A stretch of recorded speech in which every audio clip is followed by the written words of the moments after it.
Olá, sejam todos bem-vindos nessa videoaula de hoje em um assunto sobre perícia judicial do trabalho.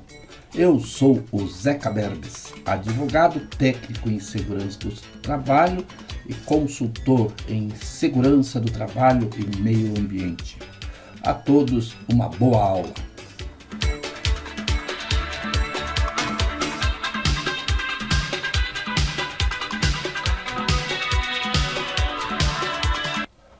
A imperícia na injustiça do trabalho.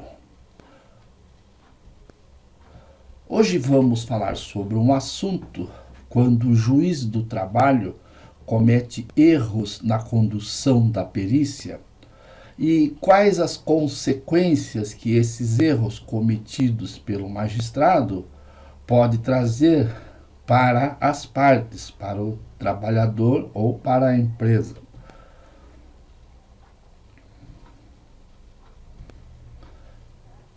Eu vou mostrar para vocês uma ata de audiência de um juiz do trabalho do interior de São Paulo.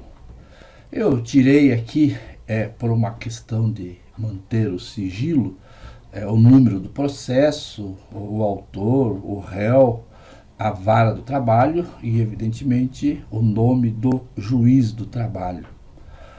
Então, eu vou mostrar algumas falhas que o juiz cometeu na designação da perícia, na condução da perícia de insalubridade nesse processo. Antes de tudo, eu quero fazer algumas críticas à qualidade das perícias na atualidade. São as críticas que eu faço em sala de aula, nos cursos presenciais, na formação de peritos e assistentes técnicos para a Justiça do Trabalho e para a Justiça Federal Previdenciária. Vejamos. As perícias hoje, o nível das perícias em todo o Brasil, de norte ao sul, do leste ao oeste, por onde eu passo, eu recebo dezenas de laudos periciais, eu ouço histórias dos engenheiros, dos técnicos de segurança que acompanham as perícias. E por essa experiência, pelo que eu vejo, pelos laudos que eu examino, que recebo do Brasil inteiro, o nível das perícias na Justiça do Trabalho tem assim uma qualidade muito abaixo da média. São perícias que não apresentam nenhuma fundamentação jurídica, nenhuma fundamentação técnica, e são perícias que lá adiante, depois de passar pelo crivo do juiz, que o juiz usa essas perícias para fundamentar as suas decisões, acabam cometendo uma injustiça, ou para o empregado ou para a empresa. Os peritos. Claro que se aquelas perícias que eu vejo e que me apresento são perícias abaixo da média, porque os peritos, a maioria dos peritos, não sabem produzir uma prova técnica pericial. A grande maioria dos peritos, engenheiros ou médicos do trabalho, desconhecem as fundamentações jurídicas e, pior ainda, desconhecem as fundamentações técnicas para a realização das perícias de insalubridade e periculosidade. Os advogados. Eu digo, sem medo de errar, que os grandes culpados pelas perícias mal feitas, pelos peritos mal formados, são os advogados. Porque os advogados, no papel de condutores do processo, de representante das partes, da parte reclamante e da parte reclamada, os advogados é que têm o poder, têm a capacidade legal de impedir que perícias mal feitas, mal elaboradas, sigam adiante. Os advogados é que podem impedir que o juiz impugne uma perícia mal realizada. São os advogados que, a princípio, deveriam de conhecer do assunto e desconhecem porque não aprende isso na faculdade. Então acaba as perícias mal feitas e os peritos incompetentes produzindo laudos periciais que chegam até as mãos do juiz e que são utilizados para fundamentar as sentenças.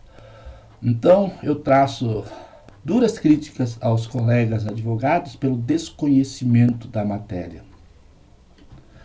Os advogados poderiam evitar tudo o que a gente vê de errado nas perícias se designassem nos autos os assistentes técnicos. As partes têm o direito de designar os seus respectivos assistentes técnicos, elaborar quesitos, acompanhar as diligências periciais, elaborar pareceres técnicos e, ao final, a impugnação do laudo. No entanto, a grande maioria dos advogados, por desconhecimento ou por alguma outra razão, muitos advogados, até equivocadamente, pensando que entendem do assunto, deixam de indicar assistentes técnicos. E o resultado são aquelas perícias mal feitas, elaboradas por peritos incompetentes, que chegam até as mãos do juiz e servem como fundamento para as sentenças. Por último, o que hoje nós vamos tratar é quando o juiz do trabalho, ele também um desconhecedor do assunto, acaba conduzindo errada a produção da prova técnica. E aí, aquele perito incompetente vai gerar uma perícia equivocada em razão de que o juiz do trabalho, de alguma forma, colaborou para que a perícia seja mal feita. Então, veremos aqui agora, a partir de agora, algumas críticas a um juiz do trabalho do interior de São Paulo que, na ata de audiência, a partir do momento da designação da perícia, comete uma série de equívocos, contrariando totalmente o Código de Processo Civil e permitindo, assim, com esses equívocos, que a perícia fosse mal realizada. E é isso que o assunto que nós vamos tratar a partir de agora. Vamos adiante? Muito bem. Antes de entrarmos no assunto propriamente dito, eu quero mostrar para vocês duas coisas. A primeira é essa aqui, ó. O Código de Processo Civil, na seção 10, dos artigos 464 ao 480, ele trata das perícias judiciais. Então, a justiça comum, a justiça civil estadual, a justiça federal, para a elaboração da prova pericial, da prova técnica para a perícia, se utiliza dessa seção 10, desses artigos 464 ao 480 do Código de Processo Civil. E a Justiça do Trabalho também se utiliza dessa fundamentação jurídica para a elaboração da perícia. E lá no artigo 156 está escrito assim: o juiz será assistido, ele será auxiliado por um perito. E isso quando a prova do fato, o fato é aquilo que está sendo discutido entre as partes, então o juiz será assistido por um perito quando a prova daquilo que está sendo discutido pelas partes depender de conhecimento técnico ou científico. E o que é que nós temos na Justiça do Trabalho? Nos pedidos de adicional de insalubridade ou periculosidade, nós temos aqui um fato que o juiz ele precisa de um perito que tenha os conhecimentos técnico ou científico daquele fato que está sendo discutido pelo empregado e pelo empregador. E o fato é a insalubridade ou a periculosidade. E o juiz do trabalho, como ele não entende nada desse assunto, ele vai ser auxiliado por um perito. E ainda, dentro dessa mesma linha, lá na CLT, o artigo 195 esclarece que o perito, para averiguação das condições de insalubridade ou periculosidade, deverá ser ou um engenheiro de segurança do trabalho ou um médico do trabalho. Ok? Entendido, então? O artigo 156 do CPC diz que o juiz, quando se deparar com um assunto que foge aos seus conhecimentos, deverá indicar um perito. E esse perito, de acordo com o artigo 195 da CLT, deve ser engenheiro de segurança do trabalho ou médico do trabalho.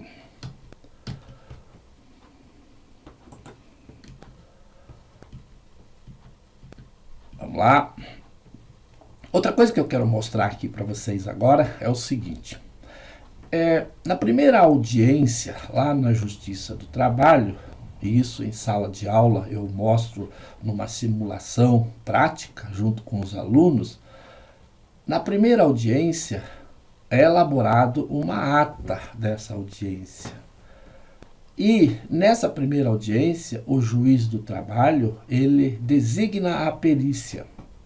Nós temos aqui uma cópia de uma ata de uma vara do trabalho no interior do Paraná, aonde o juiz faz algumas observações ao perito.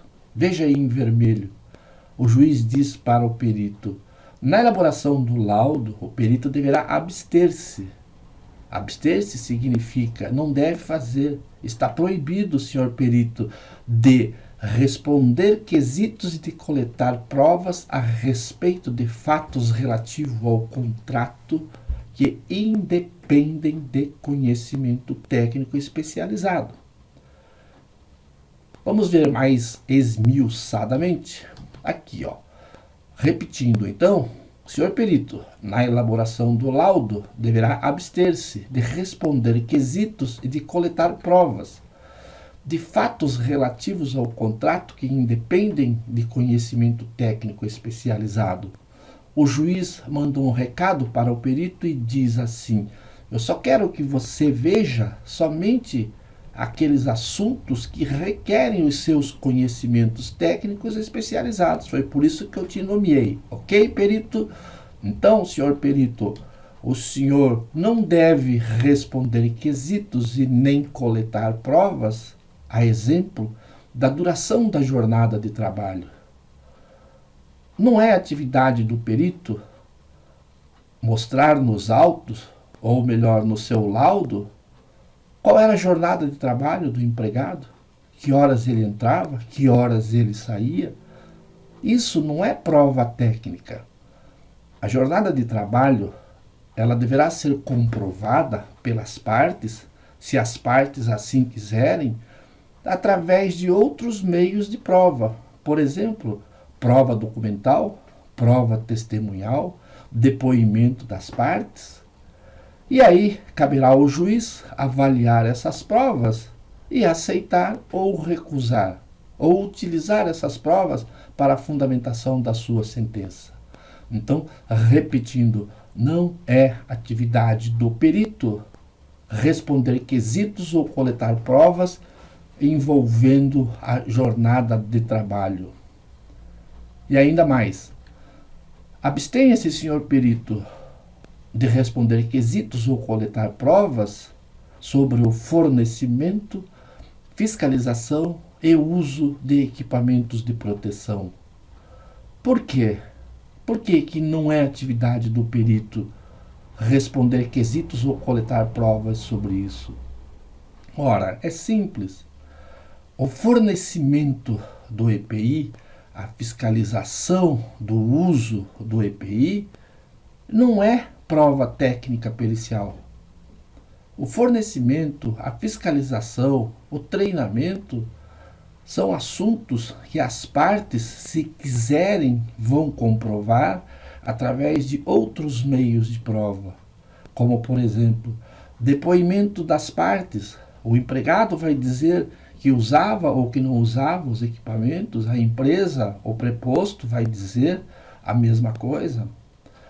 A empresa vai anexar ao laudo, vai juntar o documento da entrega dos EPIs e a fiscalização e o uso desses equipamentos poderá ser comprovado pelas partes, também através de documentos ou através da prova testemunhal.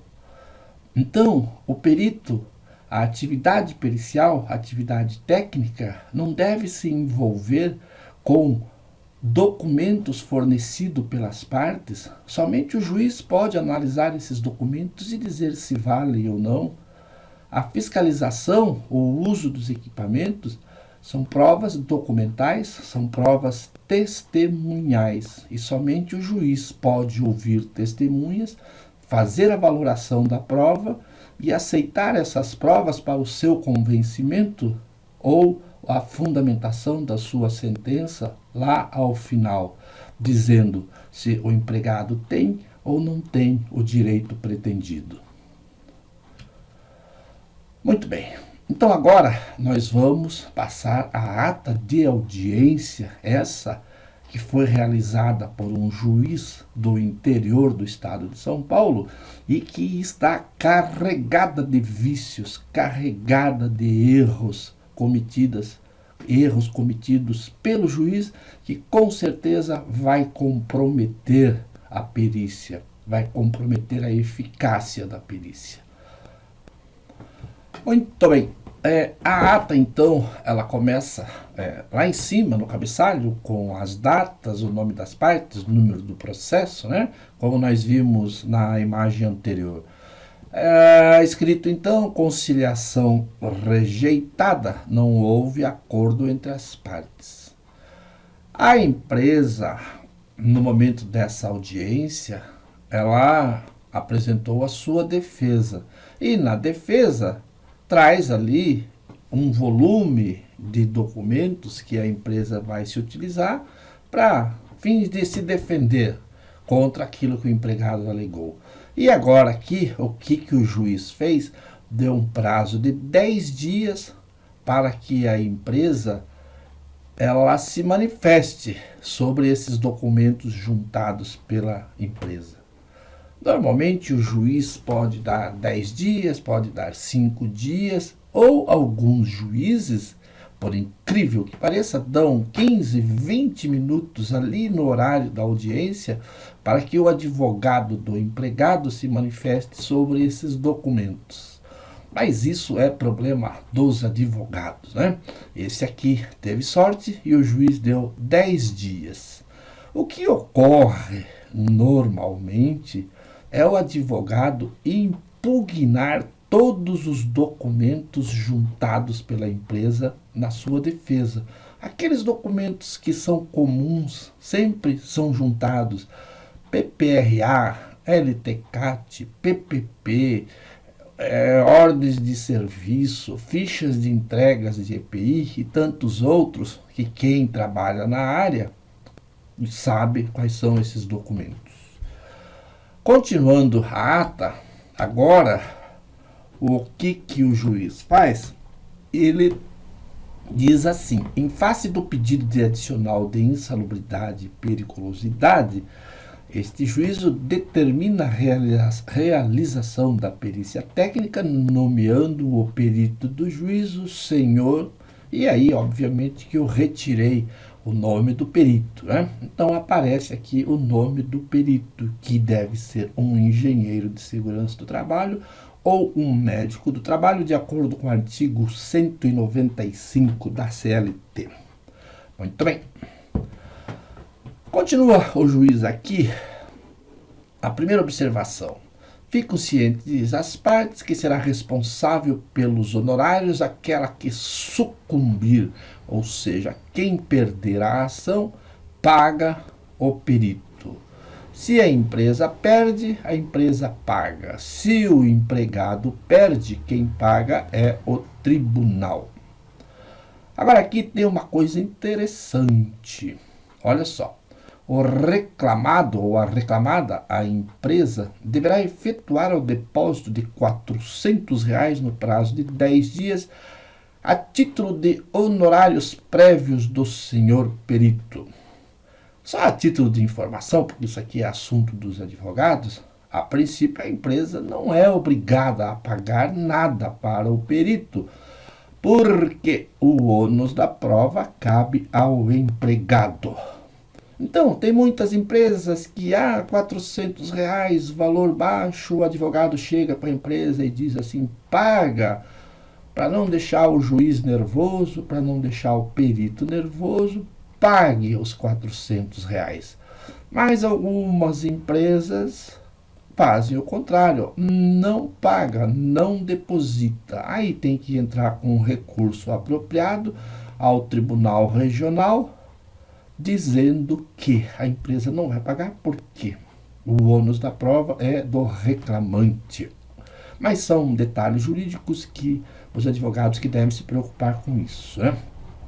Agora aqui tem uma coisa muito interessante que, no meu ponto de vista, é o primeiro grande erro do juiz. Na verdade, aqui, nesse segundo ponto, ele já cometeu um erro mandando depositar. Mas tudo bem, isso aqui é um errinho pequeno.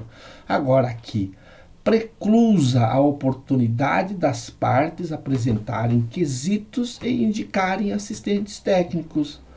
Ou seja, o juiz não deu prazo para as partes apresentarem quesitos e indicarem assistentes técnicos.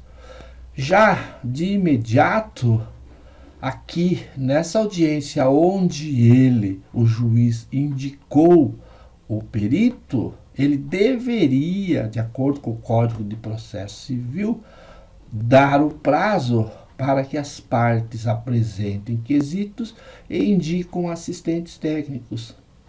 Veja aí ao lado o artigo lá do Código de Processo Civil que trata desse assunto. As partes terão prazo para apresentar quesitos e indicar assistente técnico. E o juiz do trabalho aqui nessa ação não deu prazo para as partes apresentarem quesitos ou indicar assistente técnico. Então, obviamente que aí os advogados têm que, de alguma forma, reagir contra isso e reclamarem para o juiz de que as partes têm o direito do prazo para apresentar quesitos e indicar assistente técnico. Confesso a vocês que nesses 20, 25, 30 anos de experiência na área, nunca tinha visto isso aqui. Muito interessante, perigoso e esquisito, vamos dizer assim. E aí o juiz, logo a seguir, diz assim, neste ato, esse juízo formula os seguintes quesitos. E o que é que nós vamos ver agora? São os quesitos formulados pelo juiz. Eu vou analisar os quesitos elaborados pelo juiz, considerando, no meu ponto de vista, as duas características que os quesitos devem apresentar, que é a relevância e a pertinência dos quesitos. Vamos ver os quesitos que o doutor juiz apresentou. Vamos ver os quesitos da excelência. Vamos lá, vejamos os quesitos. Primeiro quesito. Qual o período contratual do reclamante e qual a sua função? Ora, analisando se eu sou o perito para responder esse quesito, eu diria ao magistrado, por que perguntar qual o período contratual e qual a função se isso está escrito na petição inicial? Quando o advogado entra com a ação, ele diz assim, o reclamante trabalhou na função de auxiliar de produção, foi admitido no dia tanto do mês tal do ano tal e demitido no dia tal do mês tal do ano tal. Então, doutor juiz, qual a necessidade de um quesito perguntando dessa data e dessa função, se que com certeza já estão nos autos? Quais eram as principais tarefas cumpridas pelo autor? Olha só, tecnicamente, este é um quesito irrelevante, não interessa. Quando o perito é designado para ir até a empresa, é para, no caso da insalubridade, verificar as condições insalubres, verificar se está exposto ao ruído, ao calor, ao frio, à umidade, vibração, seja lá o que for, independente das tarefas cumpridas. Se o reclamante é auxiliar de produção, auxiliar de serviços gerais, encarregado, gerente, técnico, seja lá o que for, isso não importa. O que vai importar é as condições, ou melhor, são as condições a que ele estava exposto, no caso da insalubridade ou no caso da periculosidade. Vamos ao quesito número 3? Olha, também um quesito considerado irrelevante, como era o seu local de trabalho. E, normalmente, os peritos da velha guarda, os peritos que elaboram aqueles laudos, diria assim, mal feitos, vão descrever o local de trabalho. Construção em alvenaria, pé direito de 7 metros, telhados em amianto, piso acimentado, janelas, e faz uma descrição de um local de trabalho. Qual é a relevância do local de trabalho? Nenhuma. Então, se é bonito, se é feio, se é sujo, se é limpo, são essas condições de exposição que vão nos interessar. Se tem ruído, se tem calor, se tem frio, se tem umidade. Então, a descrição do local de trabalho, isso aí é irrelevante. Aqui, o juiz, ele jogou uma banana na mão do perito. Ele complicou a vida do perito quando elaborou esse quesito. As atividades laborais do reclamante são consideradas insalubres pela NR15 e seus anexos, em que grau e em que período? O perito, ele judiou, o juiz judiou do perito porque elaborou um quesito genérico.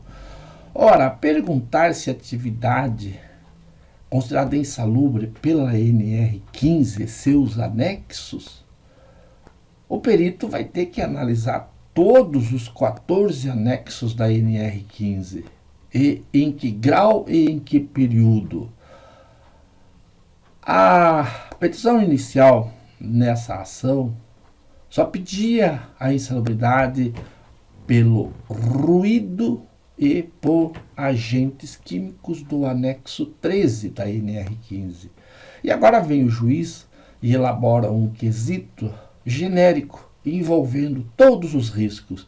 Então, o perito vai ter que verificar ruído, calor, frio, umidade, vibração, radiações não ionizantes, riscos biológicos, todos os 14 anexos da NR15, desnecessariamente, porque o juiz deveria ter lido a petição inicial e percebido que os pedidos são definidos, são detalhados, ruído e agentes químicos do anexo 13. Então, um quesito, eu diria que ele é um quesito chato, é um quesito impertinente e desnecessário. É uma prova de que o juiz do trabalho realmente não entende do assunto e, nesse caso, mais atrapalhou do que ajudou. Agora aqui o juiz, num Ctrl+C, num Ctrl+V, provavelmente, repete o quesito anterior usando de outras palavras. Qual era o agente insalubre? Ora, no anterior ele já perguntou se as atividades são consideradas insalubres. Agora ele pergunta qual era o agente insalubre, quais os anexos da NR15 foram considerados pelo perito para a determinação da insalubridade. Então ele repetiu aquilo que já era chato, que já é irrelevante, impertinente lá no quesito 4, se tornou mais chato ainda nesse quesito 5. Por 6. O quesito número 6. É possível definir se a exposição do reclamante ao agente insalubre era habitual, intermitente ou eventual? Sim, excelência. É possível definir. Ocorre que o tipo de exposição não é prova técnica, é prova documental, é prova testemunhal, é prova que se colhe através do depoimento das partes. Quanto tempo ficava exposto? Por qual horário ficava exposto? Todos os dias? Uma vez por semana? E esses assuntos não cabe ao perito analisar essas situações porque não se trata de uma prova técnica. Se trata de uma prova que somente o juiz pode ouvir as partes, analisar os documentos para, ao final, dizer se a exposição era contínua e permanente, habitual e intermitente ou eventual. Vamos adiante, vamos ver mais alguns quesitos. Perguntou o magistrado para o perito se existem evidências de fornecimento e reposição dos EPIs. Havia comprovantes de entrega com a validade dos certificados de aprovação? Ora, excelência, evidências de fornecimento não são o suficiente para comprovar se houve ou não a reposição dos EPIs. As evidências devem ser concretas, a prova deve ser concreta e a reposição, o fornecimento dos EPIs, a prova é feita através da ficha de entrega de EPIs. É prova documental. A reposição, ela é comprovada também através da prova testemunhal, o próprio fornecimento. Continua o juiz, havia comprovantes de entrega? Sim, as fichas de entrega de EPI, excelência, estão lá nos autos. Não há necessidade da prova pericial para isso. Em relação à validade dos certificados de aprovação, aqui sim, eu concordo que se trata de uma prova técnica para o perito verificar a validade do CA. Embora essa questão de validade do certificado de aprovação requer uma análise mais cuidadosa, que vamos tratar depois em outra matéria, em outra aula. Validade dos certificados de aprovação, eficácia do protetor, eficácia dos equipamentos de proteção individual. Tenho ouvido algumas coisas que me ferem aos ouvidos quando alguém me diz que, segundo um grande fabricante de protetor auricular, a duração desses equipamentos é de tão somente 6 meses. Cuidado com isso. Vamos tratar desse assunto. Muito bem. Qual a periodicidade de substituição desses equipamentos? Havia EPIs para reposição imediato, caso necessário? Ora, o que nos interessa é se o empregado recebia e se ele usava esses equipamentos. Se havia para pronta entrega, isso não vem ao caso. O importante é saber se o empregado recebia e se ele usava. A periodicidade de substituição dos equipamentos é uma prova técnica que deve ser tratada com muito cuidado, com muita atenção e que muitos peritos cometem equívocos perigosos em relação à periodicidade. Alguns peritos entendem que um protetor auricular tem a duração de 6 meses. No quesito número 9, o juiz faz uma pergunta interessante. Os EPIs eram capazes de neutralizar os agentes insalubres? Muito bem. Aqui a excelência acertou. Um quesito totalmente relevante, um quesito totalmente pertinente, a questão da eficácia do protetor, seja auricular ou respiratório.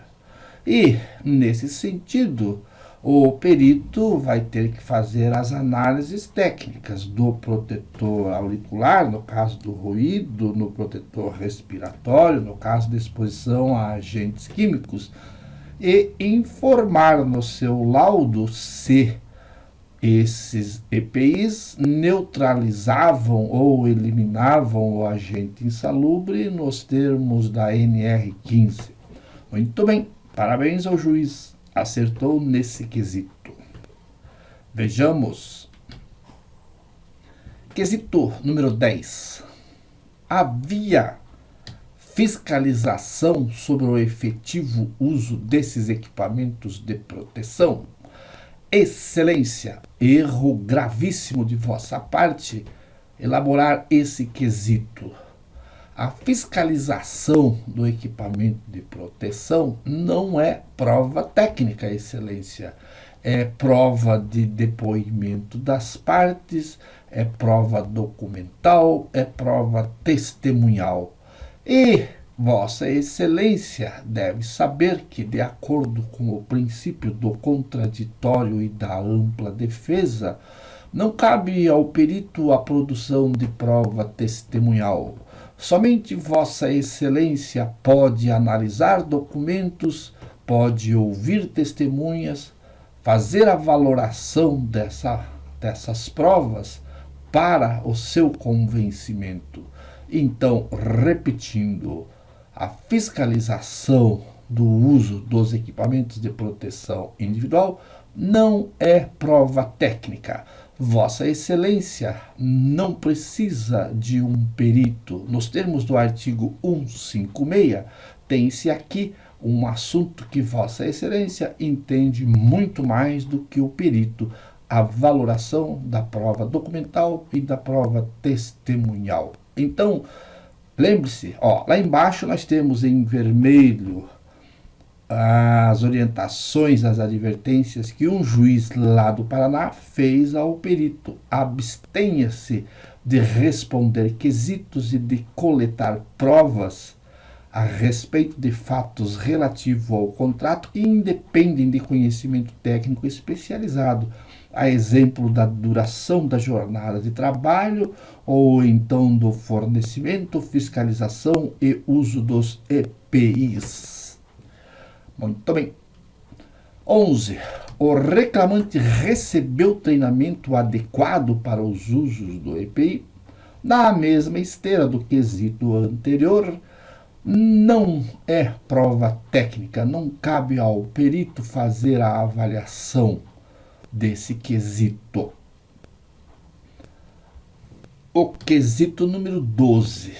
Havia na reclamada EPCs, equipamento de proteção coletiva, capazes de neutralizar ou eliminar os agentes agressivos no local de trabalho? Esse é o tipo do quesito que ele é irrelevante. E o juiz fez esse quesito, assim como muitos profissionais, engenheiros e técnicos também elaboram esse tipo de quesito, que é irrelevante. Ora, se havia equipamentos de proteção coletiva no local de trabalho, esses equipamentos, se eles eram capazes de neutralizar ou eliminar os agentes, vai aparecer no resultado. Se havia EPC contra o ruído, o nível de exposição vai estar abaixo do limite de tolerância. Se havia EPC no caso de calor, o IBUTG vai estar abaixo do limite de tolerância. E assim, da mesma forma, em relação à exposição de agentes químicos, se os EPCs neutralizavam o agente agressivo, o resultado vai ser, por óbvio, abaixo do limite de tolerância, demonstrando que os EPCs funcionavam. Então, é o tipo do quesito que só elabora quem não entende do assunto. Ok? Vamos adiante.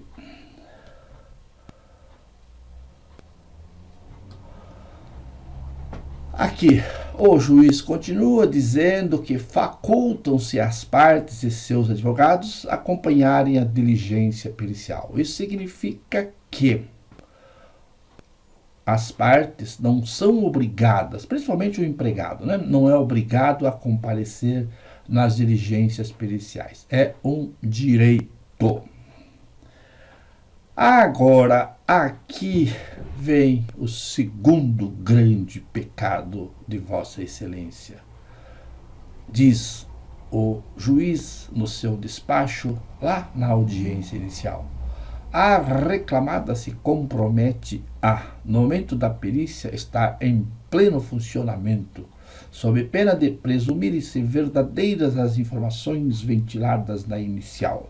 Aqui o magistrado erra, considerando que, mesmo não estando em funcionamento, o perito deve simplesmente voltar, comunicar o juízo e determinar uma nova data, porque a perícia na Justiça do Trabalho, a perícia para a verificação da insalubridade é obrigatória, então não se faz por presunção.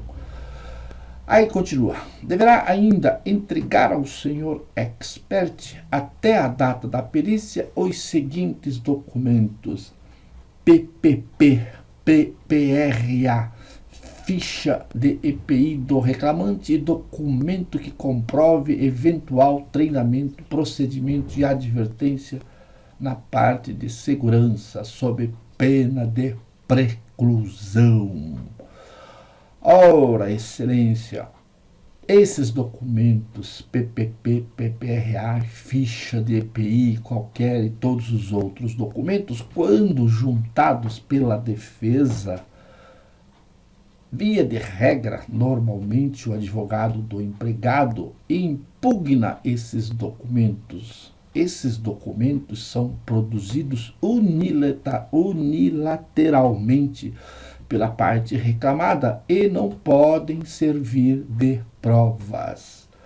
O perito não pode se utilizar de informações contidas nesses documentos do PPP, do PPRA, porque foram produzidos pela empresa.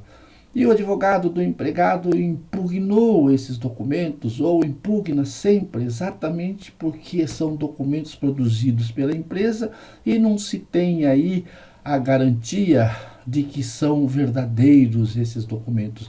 E Vossa Excelência deve saber mais do que qualquer um de nós, pobres mortais, que dentro do princípio da ampla defesa, a parte contrária pode impugnar os documentos juntados pela outra parte, pela empresa no caso, não é? E já dissemos que documento que comprove eventual treinamento, procedimento ou advertência são provas documentais que somente Vossa Excelência pode fazer a valoração dentro do princípio do contraditório e da ampla defesa. Portanto, nós temos aqui mais um grande equívoco cometido pela Excelência Juiz do Trabalho, determinando que a empresa entregue esses documentos.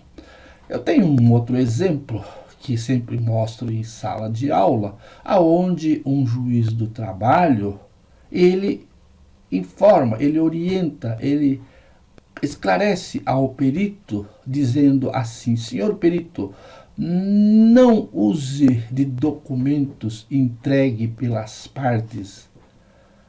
Abstenha-se de receber qualquer tipo de documento que já não estejam contidos nos autos. E assim mesmo devemos considerar que se esses documentos foram impugnados pela parte reclamante, não terão validade nenhuma. E pela experiência já vi também laudos que são impugnados quando o perito se utiliza de informações contidas no PPRA. O perito é designado para ele, através dos seus conhecimentos, ir até o local da empresa e verificar as condições existentes no local de trabalho, não para copiar documentos entregues pela empresa. Voltamos aqui então a demonstrar a orientação que aquele juiz lá do Paraná deu ao seu perito: abstenha-se de responder quesitos, de colocar provas a respeito de fatos relativo ao contrato que independem de conhecimentos técnicos.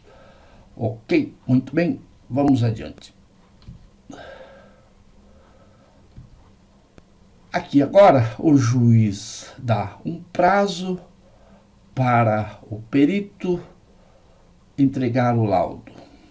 E logo a seguir, aqui agora, o juiz novamente comete uma outra falha quando ele diz: após, o perito deverá impreterivelmente até o dia tal inserir o laudo, as impugnações e sua manifestação no PJE, painel do perito, anexar o laudo. Ora, ao perito só cabe a obrigação de anexar o laudo pericial. As impugnações são feitas, são apresentadas, são anexadas pelas partes que se sentiram prejudicadas pelo laudo. Então, não é o perito que deve impreterivelmente inserir no PJE as impugnações. Continua dizendo: de sua manifestação complementar. O perito também deverá dar ciência diretamente ao advogado das partes por meio eletrônico. Outra grave falha. Não é o perito que tem que dar ciência aos advogados. O Código de Processo Civil estabelece que todos os atos processuais deverão ser praticados pela, no caso aqui, vara do trabalho e comunicado às partes através do meio oficial, a intimação através do Diário da Justiça. Então, Excelência, não é o perito quem deve dar ciência diretamente ao advogado das partes por meio eletrônico. É a vara do trabalho, depois de um despacho de Vossa Excelência, publicar no Diário da Justiça, comunicando os advogados da apresentação do laudo. E continua o juiz cometendo equívocos quando diz: atente, o senhor perito, que a comunicação com as partes deverá ocorrer por meio eletrônico, diretamente com os respectivos patronos. Erro gravíssimo. O perito não deve se comunicar diretamente com os advogados. O perito se comunica com o juiz. O perito entrega na vara o seu laudo pericial. O juiz dá o despacho intimando as partes, os procuradores, os advogados, para que se manifestem sobre o laudo apresentado. Então, não é obrigação do perito se comunicar diretamente com os advogados. E aí depois ainda diz o juiz: nos endereços eletrônicos constantes abaixo, ou que venham a ser retificados pelas partes no prazo de 10 dias.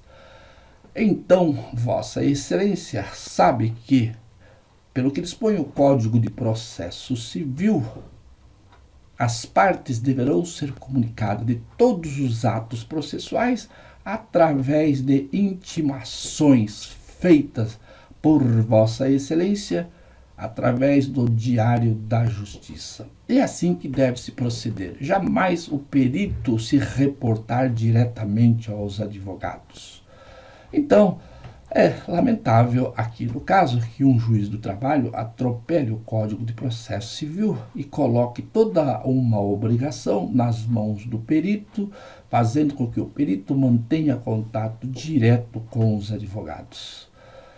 Totalmente equivocado, Vossa Excelência. E dessa forma, então, pelo que nós vimos em todo esse despacho desse juiz do trabalho, não ajudou em nada na perícia, simplesmente criou confusão, atropelou o Código de Processo Civil, não oportunizou às partes a apresentação de quesitos e a indicação de assistentes técnicos e ainda elaborou quesitos irrelevantes e quesitos impertinentes. E assim são as nossas perícias. Pensei que já tivesse visto de tudo e agora assisto o juiz complicando a perícia. E assim nós seguimos adiante. Muito obrigado a todos por ter me ouvido, por ter acompanhado essa videoaula. Até a próxima. Muito obrigado a todos. Um forte abraço. Tchau.